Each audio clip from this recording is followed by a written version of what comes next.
Irama tadi sepertinya sudah tidak asing bagi kita yang mendengarkan, karena irama tadi merupakan pembukaan dari lagu Laskar Pelangi, di mana lagu ini akan saya analisis liriknya untuk pemenuhan tugas akhir mata kuliah sintaksis.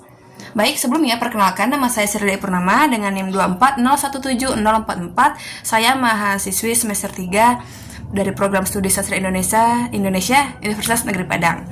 Baik, langsung saja ke pembahasan apa yang akan saya analisis pada lirik lagunya.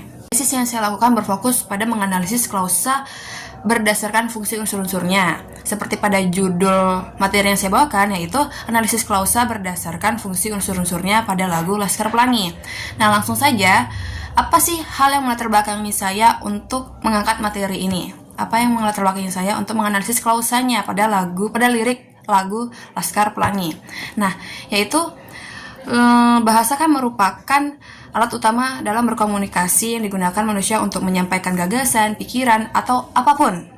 Nah, jadi dalam kajian linguistik, bahasa dapat dianalisis melalui beberapa cabang ilmu, salah satunya itu ya sintaksis. Sintaksis ini adalah cabang ilmu yang mempelajari tentang kalimat, frasa, dan klausa. Intinya hubungan antar komponennya dalam suatu tuturan. Nah, klausa ini sebagai satuan sintaksis memiliki peran yang sangat penting yang menjadi dasar pembentukan kalimat. Setiap klausa itu memiliki unsur-unsur seperti subjek, predikat, objek, keterangan, dan bisa saja ada pelengkap. Nah, analisis terhadap unsur-unsur klausa ini diperlukan untuk memahami bagaimana makna dibangun secara gramatikal dalam sebuah teks. Satu jenis teks yang menarik untuk dikaji ialah pada lirik lagu. Nah, lirik lagu ini tidak hanya mengandung keindahan bahasa, tetapi juga memiliki struktur kebahasaan yang dapat dianalisis secara ilmiah. Contohnya seperti lirik lagu yang akan saya analisis ini. Nah, dari latar belakang yang telah saya sampaikan, mendapatkan 3 rumusan masalah dan tujuan penelitiannya, yaitu sebagai berikut. Baik, saya akan langsung menjelaskan pengertian klausa. Nah, apa sih itu klausa? Gampangnya gini, klausa itu adalah satuan sintaksis yang terdiri dari sekurang-kurangnya dari subjek dan predikat. Dan hal ini diperkuat juga oleh beberapa pendapat para ahli seperti Ramlan 2005. Menurutnya klausa ini adalah satuan gramatikal yang terdiri atas subjek dan predikat, baik disertai objek pelengkap maupun keterangan. Nah, dan juga klausa ini memiliki potensi untuk menjadi kalimat. Lalu menurut Khair 2014 juga, klausa ini merupakan konstruksi sintaksis yang sekurang-kurangnya memiliki predikat dan dapat disertai subjek. Nah, klausa ini dapat berdiri sendiri sebagai kalimat atau menjadi bagian dari kalimat yang lebih besar. Dengan demikian, klausa ini dipandang sebagai unsur dasar pembentuk dalam kalimat. Tidak hanya menurut Ramlan 2005 dan Khair 2014, saya juga mengambil dari Krida Laksana 2008 juga menjelaskan bahwa klausa ini adalah satuan sintaksis yang lebih besar daripada frasa dan juga lebih kecil dari kalimat. Jadi ada frasa, klausa, baru kalimat. Nah, berdasarkan beberapa pendapat ahli tersebut dapat disimpulkan bahwa klausa ini merupakan satuan sintaksis yang memiliki unsur predikat seperti inti serta dapat dilengkapi oleh subjek, objek pelengkap, dan juga keterangan. Nah, klausa ini memiliki potensi untuk membentuk kalimat dan menjadi dasar dalam analisis struktur sintaksis termasuk dalam teks yang akan saya kaji, yaitu pada lirik lagu. Nah, lanjut, yaitu klausa berdasarkan fungsi unsur-unsurnya. Namun, saya mengambil dari Markhama dan kawan-kawan dalam buku Sintaksis 2, keselarasan fungsi, kategori, dan peran dalam klausa. Nah, klausa ini merupakan satuan sintaksis yang tersusun atas unsur-unsur yang memiliki fungsi sintaksis tertentu. Nah, fungsi sintaksis tersebut itu menunjukkan kedudukan unsur dalam struktur klausa. Nah, bukan hanya bentuk katanya atau maknanya.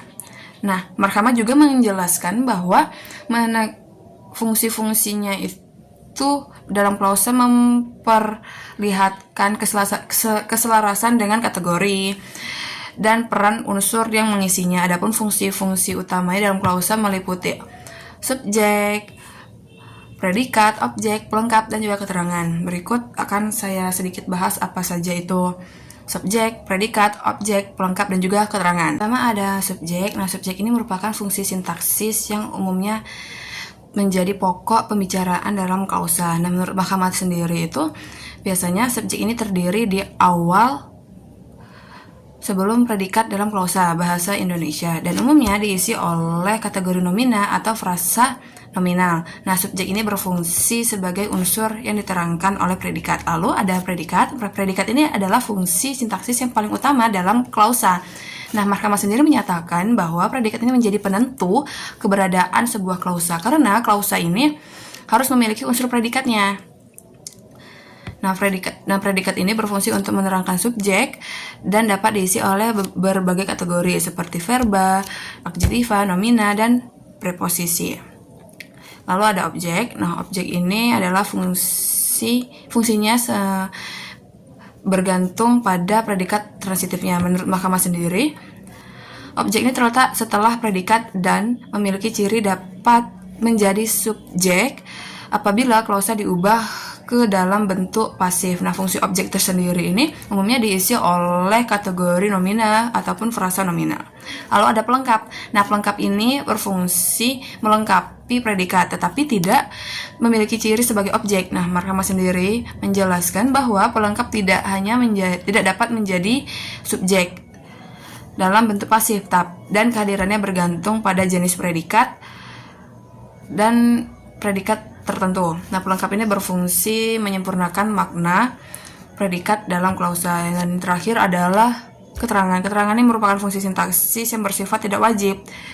Tapi menurut Mahkamah sendiri tetapi memberikan informasi tambahan seperti waktu, keterangan tempat, waktu, dan juga lain sebagainya. Keterangan ini memiliki posisi yang relatif bebas dan dapat dihilangkan tanpa merusak kegramatikalan klausa.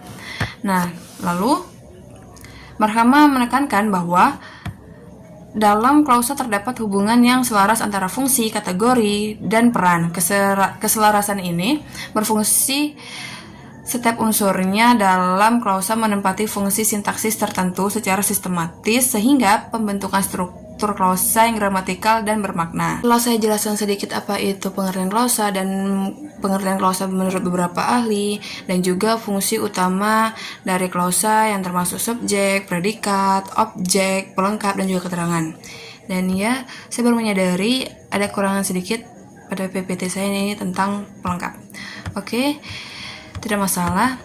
Selanjutnya adalah menganalisis lirik pada lagu Laskar Pelangi yang telah saya paparkan dan telah saya jelaskan di dalam makalah di sini. Terakhir yaitu kesimpulan berdasarkan hasil analisis klausa berdasarkan fungsi unsur-unsurnya pada lirik lagu Laskar Pelangi dapat disimpulkan bahwa klausa ini memiliki peran yang sangat penting dalam menganalisis lirik lagu karena menjadi dasar untuk memahami struktur sintaksis dan makna bahasa secara utuh. Melalui analisis klausa berdasarkan fungsi unsur-unsurnya ini pada lirik lagu Laskar Pelangi tentunya terbukti mengandung struktur klausa yang beragam dan juga selaras secara gramatikal. Oleh karena itu, klausa dapat digunakan sebagai pendekatan yang efektif dalam kajian sintaksis, khususnya dalam menganalisis teks sastra seperti lirik lagu.